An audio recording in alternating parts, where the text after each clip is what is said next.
Olá, turma de Direito Ambiental do curso de EAD da Escola Batista do Amazonas. Estamos aqui começando mais uma aula, agora sobre o tema Direito Ambiental Constitucional, tá certo?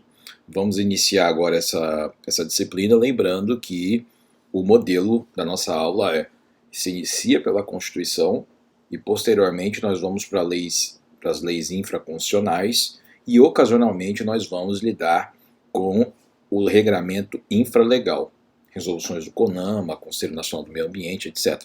Tá certo? IBAMA, de repente, e nós vamos, nesse sentido aí, dirigir a nossa aula com vistas ao aprendizado e resolução de questões.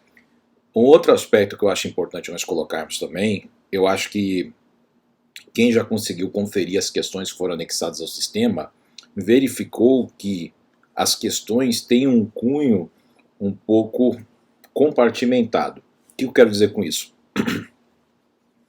Se vocês notarem, as questões que eu selecionei, algumas questões, elas tratam de aspectos que são próprios aos órgãos que estão convocando as pessoas para fazerem os concursos públicos. O que eu quero dizer com isso, gente? Por que eu selecionei essas questões? Vocês têm que entender que para que vocês consigam a aprovação na carreira que vocês querem, inclusive na advocacia, o segmento que vocês vão atuar é que vai pautar o regramento ambiental compartimentado. Ou seja, tem um conjunto de leis que é impossível você decorar, você saber, você sabe que existe, mas você não sabe bem do que se trata. Como é que você vai descobrir, como é que você vai estudar, o que você vai focar a sua atenção, o seu tempo livre? Você vai focar naquilo que interessa ao seu objetivo, certo?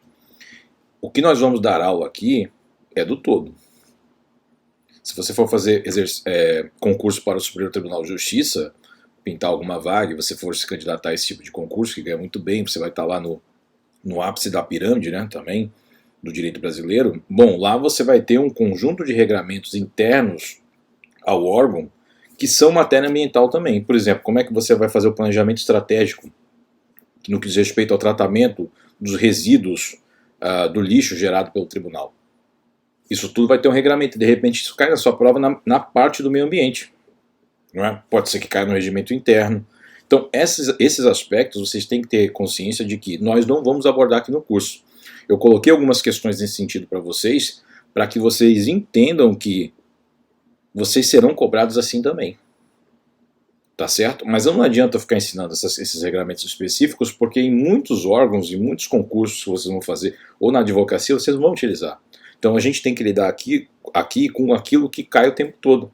Tá bom? Então esse é o método da nossa aula, é focar naquilo que mais cai, e não no específico. Mas vocês têm que saber que o específico existe. Tá? Não é aprendendo só isso aqui que vocês vão gabaritar tudo que é prova. Não é assim não. Tá? Então, por exemplo, Tribunal de Justiça agora, esse concurso que teve, ficou claro que alguns aspectos ali diziam respeito a resoluções do CNJ, Conselho Nacional de Justiça, voltadas ao meio ambiente. E vocês não vão estudar isso aqui nesse curso, tá? Mas vocês têm que saber que existe um regramento de cada órgão.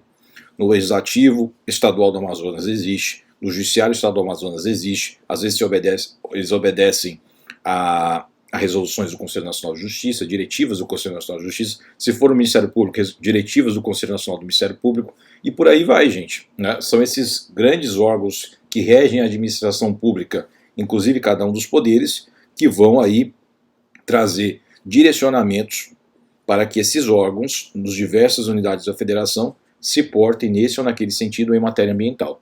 Tá? Isso cai nas provas específicas, mas não cai em todas as provas. A gente vai lidar, mais uma vez eu repito, aqui no curso com aquilo que cai em todas as provas. Tá? Um abraço a todos então, vamos continuar a nossa aula aqui. Bom, turma, então iniciando a nossa aula de hoje, eu construí um pequeno quadro para que vocês entendam a topografia do tratamento do direito urbanístico no sistema constitucional. E ali vocês já podem verificar que, primeiro eu gostaria de falar sobre os termos, né? Os termos utilizados na ciência jurídica como um todo. A Constituição ela é vista como Constituição da República Federativa e não Constituição Federal. Parece uma coisa meio sem sentido, de pouca aplicabilidade, mas percebam, a linguagem demonstra que vocês conhecem do que se trata realmente a Constituição. E a Constituição, no caso, ela é uma Constituição nacional, uma Constituição que diz respeito à federação como um todo. Quando você fala Constituição Federal, a ideia que dá é que é uma Constituição que rege o nível federal e não o nível estadual e o nível municipal. E isso é um engano, porque na verdade a Constituição representa, entre outras matérias, o grande pacto federativo entre todos os estados federados, formando aí o eixo central que é a União. Tá certo? Bom, gente, nesse sentido é necessário que a gente ainda coloque umas outras questões aqui a respeito da matéria, a localização dela no âmbito da Constituição. E vocês podem verificar desde logo que a política urbana foi inserida dentro dos princípios gerais da atividade econômica, não é? Que está na ordem econômica e financeira, certo? Ou melhor, perdão, a política urbana ela constitui um capítulo que está dentro do título da ordem econômica e financeira. Então o legislador pensou a perspectiva da política criada para as habitações urbanas do Brasil de acordo com princípios, de acordo com diretivas da ordem econômica e financeira. Não é? Por outro lado, o meio ambiente já está inserido na ordem social. Aí você fala assim, né, e é um pensamento que eu acho legítimo. Professor, mas o que isso tem de prático? Você distinguir onde está uma coisa, onde está outra? Eu digo para vocês que isso pode ser inclusive uma questão de concurso. Né? O meio ambiente que constitucionalmente está inserido no título da ordem social, correto, ou não, o meio ambiente que está originalmente positivado na Constituição da República Federativa do Brasil, no título da ordem econômica e financeira, errado. Fala, bom, vão perguntar isso de mim, professor? Podem perguntar, já vi questões nesse sentido, tá? Então é interessante que a gente compreenda que o legislador constitucional, ou seja, dentro da Assembleia Constituinte, compreendeu que a política urbana tem que ser pensada a partir do viés da ordem econômica e financeira. Já o meio ambiente, na verdade o meio ambiente engloba a política urbana também, mas nesse momento a gente não vamos pensar dessa maneira, mas o meio ambiente está dentro da ordem social, não é? Então há uma diferença aí de compreensão dos temas, certo? Lembrando que a política urbana, assim como o meio ambiente, está inserida aí dentro do efeito não cliquet, né? Ou princípio da vetação retrocesso. Ou seja, a política urbana diz respeito à implementação mesmo de temáticas ambientais dentro da polis, digamos assim, né? Dentro das cidades. E as cidades devem atender a diretivas que favoreçam o meio ambiente para as presentes gerações e para as futuras gerações, assim como está disposto de maneira expressa no artigo 225, isso também é questão de prova. Então, pessoal, sem mais delongas, vamos iniciar o texto na leitura do artigo correspondente à política urbana no sistema constitucional. E aí eu gostaria de colocar um tema para vocês que eu julgo também importante, como introdução a essa leitura na Constituição. É necessário que nós entendamos que o direito urbanístico eu qualifiquei como um dos ramos mais promissores da ciência jurídica nos dias atuais, em função do grande problema de infraestrutura pelo qual passam as cidades brasileiras como um todo. Quem já viajou ou morou fora do país sabe que eu estou falando em países desenvolvidos. Nós temos um problema sério em todo o Brasil, isso vai desde São Paulo, capital, até Curitiba. Né? Curitiba você sente bem menos, é claro, mas assim, as nossas cidades pequenas, que nós julgamos que tem uma boa infraestrutura, quando você compara com cidades pequenas europeias, né, que foram amparadas aí pelo Plano Marshall de reconstrução da Europa no pós-guerra, ou mesmo as cidades americanas, você verifica que, na verdade, nós temos problemas estruturais mesmo nessas cidades de ponta do Brasil. Ou seja, não temos um sistema de transporte tão eficiente, ou não temos um tratamento ambiental idôneo, ou mesmo não temos mecanismos de ordenação do território que sejam respeitados de fato. Né? com uma divisão adequada dos espaços econômicos dentro das cidades, ou medidas que não favoreçam o processo de favelização dessas cidades. Então é necessário que nós possamos distinguir entre um standard brasileiro de vida urbana e um standard, digamos assim, europeu ocidental, norte-americano, canadense de vida urbana, que é bem distinto. Não é? De uma maneira geral, nós podemos dizer que a implementação das diretivas e do controle social via a força, o conferimento de uma força normativa gradativa às leis urbanísticas conferirá, com certeza, uma efetivação dos direitos fundamentais, sobretudo de resguardo da vida humana ao meio ambiente ecologicamente equilibrado, bem como mesmo direitos dos trabalhadores, né? Porque percebam, gente,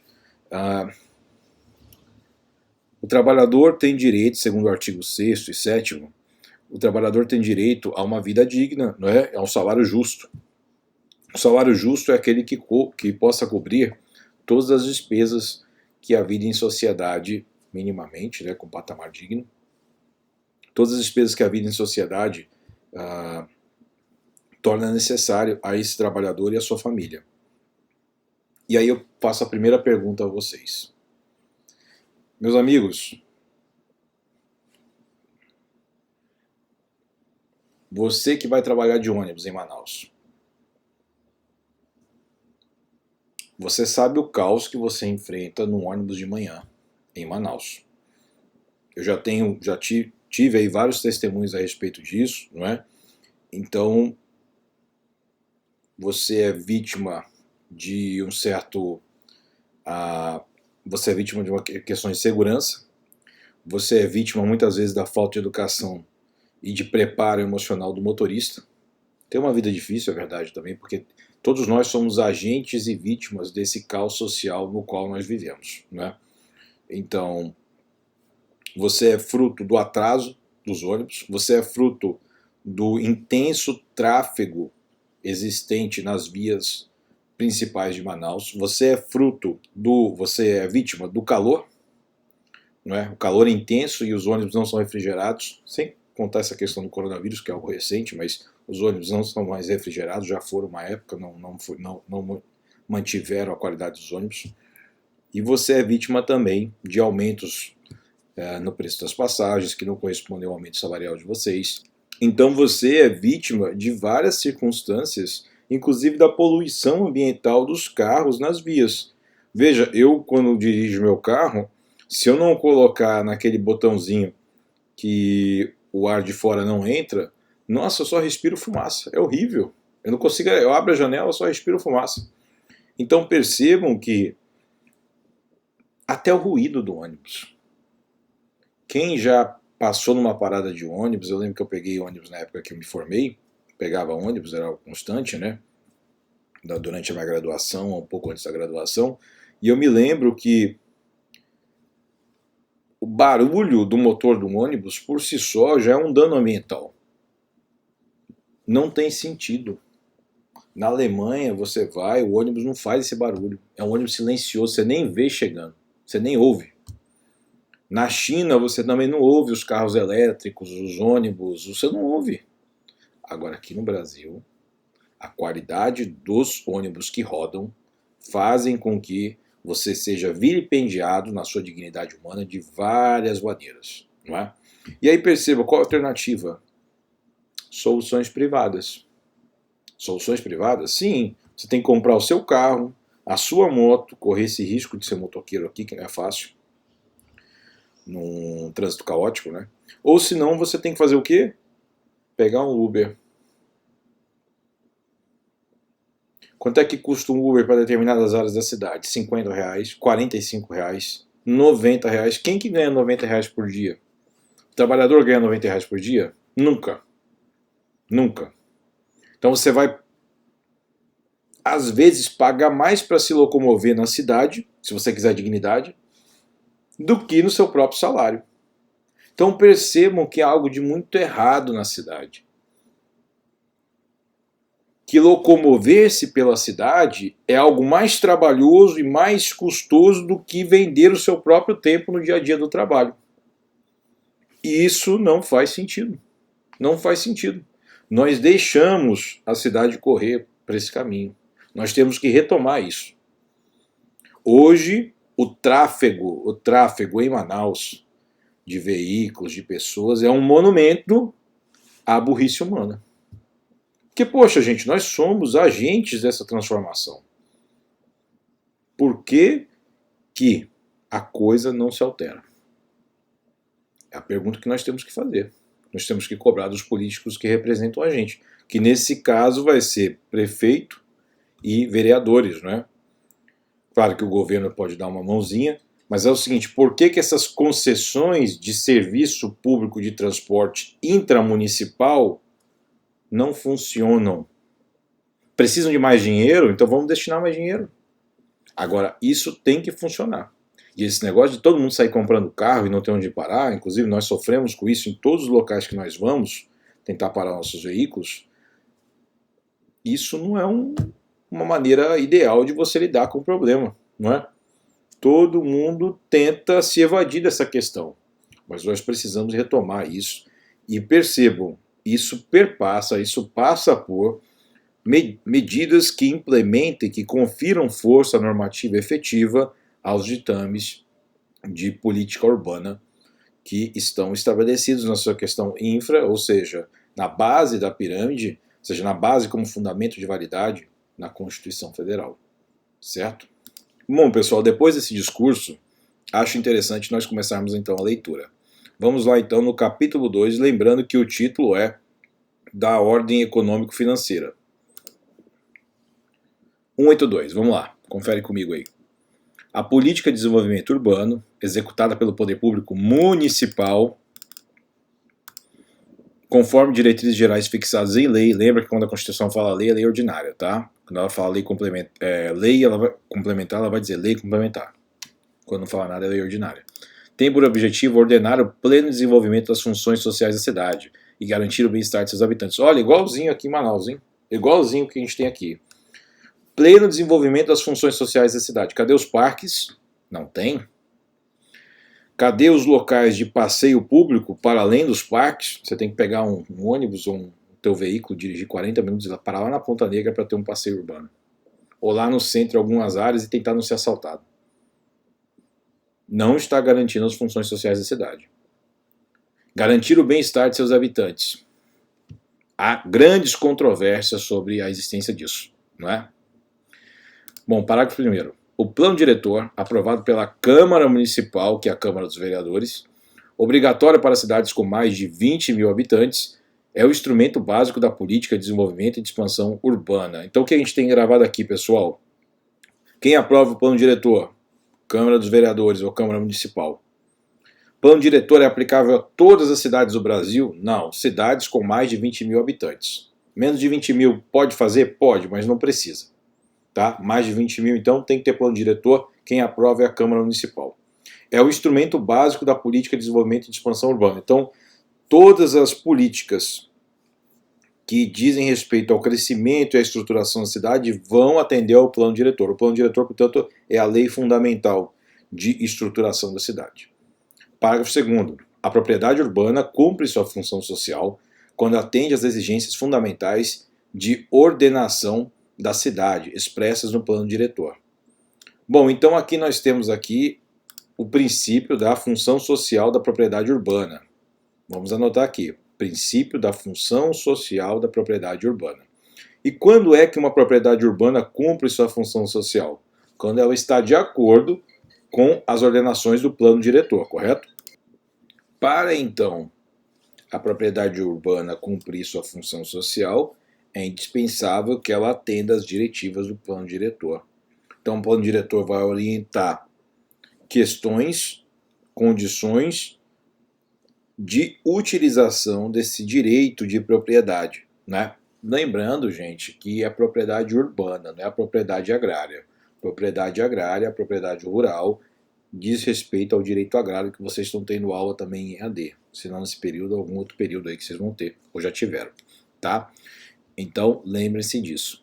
Plano diretor é um instrumento necessário e indispensável, ou seja, necessário para a criação de políticas de estruturação do crescimento e de ordenação do território na cidade. As leis que se aplicam nós já falamos na aula passada, mas nós vamos falar para e passo cada uma dessas leis. As desapropriações de imóveis urbanos serão feitas com prévia e justa indenização em dinheiro. Não é em títulos da dívida pública, não é em promessa, é em dinheiro. Mas, professor, eu lembro que eu peguei um caso, ouvi um caso no jornal, que a pessoa estava plantando psicotrópicos em uma determinada propriedade e perdeu essa propriedade mesmo urbana. Sim, isso é uma sanção, é a desapropriação de sanção, mas está aqui ainda no regramento constitucional também. Então, uma propriedade na qual esteja contido o cultivo de plantas psicotrópicas, essa propriedade é compreendida pelo ordenamento jurídico, baseado na Constituição, que não passa a não mais atender à função social da propriedade, urbana ou rural, e, portanto, a sanção nesse caso específico é a desapropriação, sanção sem indenização. É quase um confisco, ou seja, é um confisco de fato, né? Lembrou da música, né? Bom, as desapropriações de imóveis urbanos serão feitas com prévia e justa indenização em dinheiro. Então você quer desapropriar um imóvel urbano não como sanção, mas desapropriação para ordenar, para seguir as diretivas do plano diretor, você deve indenizar a pessoa que é proprietária. Tá bom? Como? Antes de desapropriar e em dinheiro. Correto? Depósito em conta corrente. E justa significa o valor correto, o valor justo que é apurado por condições de mercado.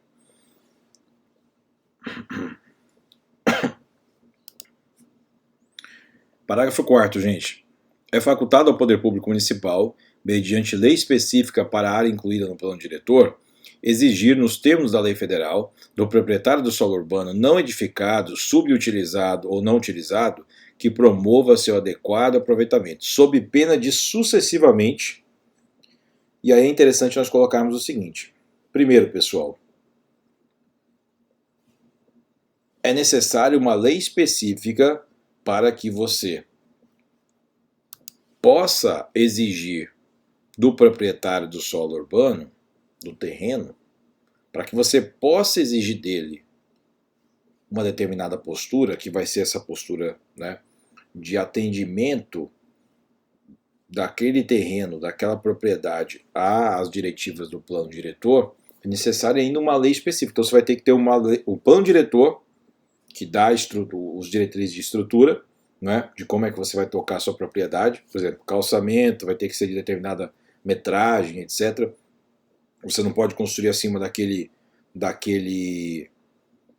tamanho, senão você bloqueia a arquitetura do bairro. Eu sei que Manaus é muito caótico arquitetonicamente, né? Desculpe, arquitetonicamente é muito caótica, mas se você vai para outras cidades, de repente você consegue perceber que não dá para você, do lado do Teatro Amazonas, colocar 4 prédios e cercar o Teatro Amazonas. Nada entra, nada sai em termos de sol, aéreo.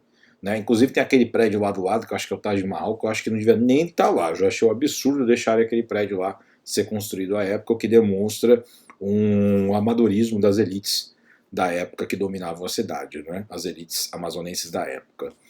Bom, pessoal, para que você então possa exigir do proprietário determinadas posturas de utilização da sua propriedade, é necessário o plano diretor, que dá as diretrizes, e uma lei específica. Tá? E essa lei específica, ela tem que, conforme vocês podem ver aqui, elas têm que obedecer, têm que seguir outras diretrizes que sejam contidas em lei federal. Então nós temos 3 leis já. Lei federal que dá certas diretrizes, plano diretor da cidade, lei específica e a lei específica. Então são 3. Lei federal, plano diretor e lei específica. Correto? Então já está entendido essa situação. E essa lei específica do município, ela vai definir o que é adequado aproveitamento. Promova seu adequado aproveitamento. Vamos colocar em azul aqui. E aí em seguida nós temos as sanções, não é? Quais são essas sanções, pessoal? Sob pena de, se o proprietário do imóvel de solo urbano não atende à lei específica que dá determinados comandos que ele deve fazer no âmbito da propriedade dele. Comandos que são baseados no plano diretor, que são baseados, por sua vez, na lei federal, em diretriz da lei federal, ele não promover, então, o seu adequado aproveitamento da propriedade, sucessivamente as penas serão parcelamento ou edificação compulsórios, imposto sobre a propriedade predial e territorial urbana, IPTU, progressivo no tempo. Ou seja, vai aumentar a alíquota sobre a base de cálculo. Quem teve direito tributário sabe o que eu estou falando. 3. Desapropriação com pagamento mediante títulos da dívida pública de remissão previamente aprovado pelo Senado Federal, com prazo de resgate de até 10 anos, em parcelas anuais iguais sucessivas, assegurado o valor real da indenização e juros legais. Juros legais é o quê? No máximo 12% ao ano, não é? Claro que é bonito nos dias de hoje, dado que a Selic está 2%, né? Mas o fato é o seguinte, gente, essa desapropriação significa que você vai ter só acesso ao dinheiro em 10 anos. Se você quiser negociar esses títulos da dívida pública, você até consegue, porque eles não são subscritos no seu nome necessariamente, não é? Você pode com certeza repassá-los. Agora o fato é muito claro. Se você receber esses títulos, você não vai ter o dinheiro na sua integralidade até que complete os 10 anos, que é o prazo de resgate. Em seguida, pessoal, nós passamos a análise do artigo 183 da Constituição. Aquele que possuir como sua área urbana de até 250 metros quadrados, grifa 250 metros quadrados, tá bom? Até 250 metros quadrados. Até 250 metros quadrados. Por 5 anos, grifa 5 anos. Essa questão, esse artigo, ele cai literalmente das provas. Por 5 anos, ininterruptamente e sem oposição. Sem oposição significa o seguinte, que ninguém ingressou com uma ação ou se opôs de maneira fática, via boletim de ocorrência, etc., contra a utilização daquela área urbana. Utilizando-a para sua moradia, finalidade específica da habitação daquela terra, para sua moradia ou de sua família. Claro, tanto faz, né? Então está aqui. Adquirir-lhe-á o domínio. Domínio significa o quê? A plena utilização dos direitos de propriedade. Tá certo? Adquirir o domínio. Desde que não seja proprietário de outro imóvel urbano ou rural. Por quê? Caso você seja proprietário de outro imóvel urbano ou rural, você perde a função social ou seja, o objetivo da política urbana aqui é fazer com que as pessoas não acumulem terrenos. Cada um tem o seu, mas as pessoas não acumulem. Na China, inclusive, você não pode, em regra, ter mais de uma residência, né, como diretiva do governo central, para evitar que você acumule propriedades na cidade e, portanto, impeça, por meio da especulação imobiliária, que outras pessoas consigam adquirir seus terrenos, suas propriedades. E aí, por isso que muitas pessoas, muitos casais chineses se separam. Eles se separam para que cada um possua uma propriedade urbana, né? E, portanto, a lei já não se aplica porque eles estão separados. Cada um pode ter um. Se os dois estiverem casados, só pode ter um. Entendeu? E separado pode ter dois.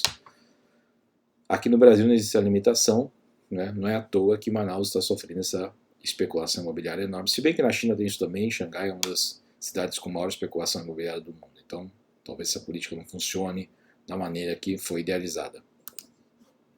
O título de domínio e a concessão de uso serão conferidos ao homem ou à mulher, ou a ambos, independentemente do estado civil. Por quê, gente? O estado civil às vezes está casado, solteiro, união estável, até pouco tempo não existia isso propriamente no âmbito do registro civil, não é? Agora, de um tempo para cá, foi também autorizado, mas muitas vezes as pessoas vivem uma certa união civil, união estável, que não está reconhecida pelo direito até aquele momento. É uma circunstância de fato que tem que ser legalizada no cartório, né? Não é que você tenha que reconhecer, você indo ao cartório e fazendo o registro, isso não é por si só um ato declaratório, né? Um ato declaratório, ou um ato constitutivo, perdão. É um ato declaratório de algo que já existe, entendeu? O que significa que ato constitutivo é a partir do momento que eu registro a união estável, a partir daquele momento ela passaria de fato a viger. E muitas vezes não é assim, as pessoas vivem em união estável de fato, uma sociedade de fato, mas, né, elas vivem assim, mas formalmente, a princípio, você não vê nenhum indício de que o Estado saiba que você está vivendo uma união estável. É por isso que muita gente que está vivendo uma união estável às vezes se separa e aí então vai atrás do reconhecimento da união estável para que haja divisão do patrimônio e resguardo aí de questões de pensão alimentícia. Bom, pessoal, parágrafo 1º. O título de domínio e a concessão de uso serão conferidos ao homem e à mulher, ou a ambos, independentemente do estado civil. Isso se aplica também a casais homossexuais, né? Homossexuais. Parágrafo 2º. Esse direito não será reconhecido ao mesmo possuidor mais de uma vez. Normal, né? Eu falei para vocês que a ideia da política urbana não é acumular imóveis às pessoas carentes. Parágrafo 3º. Os imóveis públicos não serão adquiridos por usucapião. Isso aqui todo mundo sabe, mas vale a pena repetir. Você não vai usucapir um imóvel público. Muita gente tenta usucapir imóveis públicos que são situados em zonas distintas, zonas longínquas, né, de habitação das cidades. E perceba, você não consegue adquirir muitas vezes a propriedade, mas você consegue a concessão de direito real de uso, que é algo muito similar à propriedade, porque você pode inclusive transferir esse uso para terceiro, não é? As pessoas fazem isso por meio de contrato de gaveta, até então não era reconhecido perante o direito, você fica numa situação precária, é verdade, mas perante aquela pessoa você tem uma dívida que não é uma dívida real, mas uma dívida pessoal, né? E vocês podem conferir o que é a diferença de dívida real e dívida pessoal, tá? É muito interessante essa questão.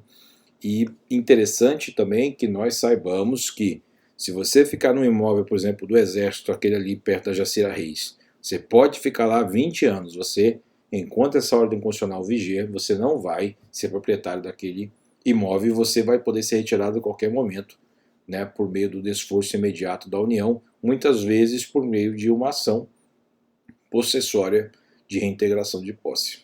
Tá? Pessoal, esse 183 nós encerramos então a nossa aula de hoje. Esse era o objetivo da aula, nós conhecermos esses dois artigos, né? Percebam que 184 nós já entramos na política agrícola e fundiária da reforma agrária que diz respeito ao direito agrário. Nós não vamos tratar aqui do capítulo 3, tá bom? Esse capítulo é muito sucinto, porém extremamente rico, extremamente importante de aplicação nas provas da OAB, concurso público e na vida cotidiana, tá? Vocês vão ver no ordenamento infraconstitucional que existe todo um conjunto de consequências legais derivadas aí dessas diretivas constitucionais. E nós vamos estudar aqui no nosso curso. Um abraço a todos, bom final de semana, bons estudos, qualquer coisa, coloca aí nos comentários a sua dúvida. Obrigado pela atenção, sucesso a todos. Tchau, pessoal.